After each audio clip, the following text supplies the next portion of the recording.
1971-এর 25শে মার্চের কালো রাতে যখন পাক হানাদার বাহিনী হায়নার মতো এই দেশে নিরীহ মানুষের উপরে ঝাঁপিয়ে পড়েছিল, আপনারা একটু আগে শুনেছেন, তখন কে প্রতিবাদ করেছিলেন? আওয়ামী লীগ, যারা নিজেদের স্বাধীনতার পক্ষের শক্তি বলে দাবি করে থাকে, সেদিন তাদের ভূমিকা কি ছিল বলার অপেক্ষা রাখে না। সেদিন তারা কাপুরুষের মতো তারা পালিয়ে গিয়েছিল সীমানা টপকে। আজকে নতুন করে বলতে হয় যে কাপুরুষের আচরণ আমরা 2024 সালের 5ই আগস্ট আমরা পুনরায় দেখেছি, যখন স্বৈরাচারী আওয়ামী লীগ সরকারের প্রধানমন্ত্রী পুনরায় কাপুরুষের মতো সীমানা টপকে পালিয়ে গিয়েছিলেন। এখানে বলতে হয়, সেই কঠিন মুহূর্তে এই বাংলাদেশের সে সময় হয়তো 5 কোটি আমরা ছিলাম, 5 কোটি 6 কোটি মানুষের জন্য জীবন বাজি করে যিনি দাঁড়িয়েছিলেন, যিনি বলেছিলেন উই রিভোল্ট, যিনি বলেছিলেন I do hereby declare the independence of Bangladesh, তিনি ছিলেন আমাদের বিএনপির প্রতিষ্ঠাতা সভাপতি, আমাদের বীর উত্তম শহীদ প্রেসিডেন্ট জিয়া রহমান, অন্য কেউ নয়। কাজেই তার সেই ইতিহাস, যে ইতিহাস এই বাংলাদেশ সৃষ্টি করেছে, পৃথিবীর মানচিত্রে একটি নতুন দেশ সংযোজন করেছে। তিনি শুধু স্বাধীনতার ঘোষণা দিয়ে অপেক্ষা করেননি, তিনি সম্মুখ সমরে, তিনি একটি সেক্টর কমান্ডার হিসেবে সম্মুখ সমরে শত্রু সেনার মুখোমুখি হয়েছিলেন, যুদ্ধ করেছিলেন, যুদ্ধে জয়লাভ করেছিলেন এবং বিজয়ের বেশে বাংলাদেশে ফিরে এসেছিলেন। এই 16ই ডিসেম্বর বিজয় দিবস আমরা তখন থেকে উদযাপন করেছি। এখানে বলা বাহুল্য যে জিয়াউর রহমান সেদিন যুদ্ধে জয়লাভ করে বাংলাদেশের মানুষের অকুণ্ঠ শ্রদ্ধা নিয়ে বাংলাদেশে ফিরে এসেছিলেন। তিনি কিন্তু কোনো ক্ষমতার পদে আসীন হন নাই। পরবর্তীতে 72 থেকে 75 আমরা কি দেখেছিলাম? সেই আওয়ামী লীগ তারা কিভাবে এই দেশে বাকশাল কায়েম করেছিল, এদেশের মানুষের স্বাধীনতা আবার হরণ করেছিল, এদেশের মানুষের কথা বলার স্বাধীনতা হরণ করে নিয়েছিল এবং মানুষের গণতান্ত্রিক অধিকার হরণ করে নিয়েছিল।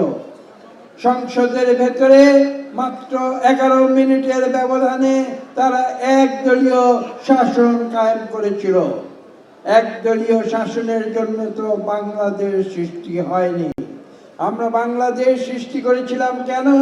কারণ আমরা উপলব্ধি করেছিলাম যে পাকিস্তানের যে অবকাঠামো, সেই অবকাঠামোর ভিতরে একটি গণতান্ত্রিক রাষ্ট্র সৃষ্টি করা প্রায় অসম্ভব। এবং সেই উপলব্ধি থেকে আমরা স্বাধীন বাংলাদেশের কথা বলেছিলাম, যে বাংলাদেশে মানুষ কথা বলবে নির্ভয়ে, যে বাংলাদেশে মানুষ তাদের অর্থনৈতিক মুক্তি অর্জন করবে। অথচ আওয়ামী লীগ মানুষের, বাংলাদেশের কোটি কোটি মানুষের সেই আশা আকাঙ্ক্ষাকে ধূলিসাৎ করে দিয়ে গুটি কয়েক মানুষ, আওয়ামী লীগের তাদের দলের কিছু দুর্বৃত্ত, তারা এই দেশকে তারা দখল করে নিয়েছিল। এবং তার ফলশ্রুতিতে আপনারা দেখেছেন সেই স্বাধীনতার বীর উত্তম শহীদ প্রেসিডেন্ট জিয়া রহমানকে বাংলাদেশের মানুষ 7ই নভেম্বর 1975 সালে সিপাহী জনতার বিপ্লবের পরে পুনরায় বাংলাদেশকে নতুন করে গড়ে তোলার জন্য আহ্বান করে নিয়ে এসেছিল। এই ইতিহাস হচ্ছে স্বাধীন বাংলাদেশের ইতিহাস। আজকে আমরা লক্ষ্য করেছি যে 15 বছর, দীর্ঘ 15 বছর 2009 থেকে 2024 কিভাবে আওয়ামী লীগ নতুন করে তারা এদেশে কায়েম করেছে একটি ফ্যাসিবাদ, এবং সেই ফ্যাসিবাদের বিরুদ্ধে বাংলাদেশের নতুন প্রজন্ম যখন ফুঁসে উঠেছিল এবং দীর্ঘ 15 বছর বিএনপি যখন এই ফ্যাসিবাদের বিরুদ্ধে আন্দোলন করে যাচ্ছিল, একটি বিস্ফোরণমুখ রাজনৈতিক পরিস্থিতি বিএনপি সৃষ্টি করেছিল। সেখানে তখন ছাত্র জনতা দেশলাইয়ের কাঠি দিয়ে একটি স্ফুলিঙ্গ জেলে দিয়েছিল, যা তখন বিস্ফোরণে পরিণত হয় এবং সেই বিস্ফোরণের ফলশ্রুতিতে ফ্যাসিবাদী আওয়ামী লীগ এবং তাদের প্রধানমন্ত্রী পালিয়ে যেতে বাধ্য। এটাই হচ্ছে বাংলাদেশের স্বাধীনতার ইতিহাস। আমরা জানি স্বাধীনতার সংগ্রাম কোনো কুসুমাস্তীর্ণ পথে হয় না। এদেশে আমরা দেখেছি বারবার কিভাবে এদেশের মানুষের যে মৌলিক অধিকার সেগুলো কেড়ে নেওয়া হয়েছিল। এদেশের মানুষ বারবার সংগ্রাম করে সেই মৌলিক অধিকার ফিরিয়ে এনেছে।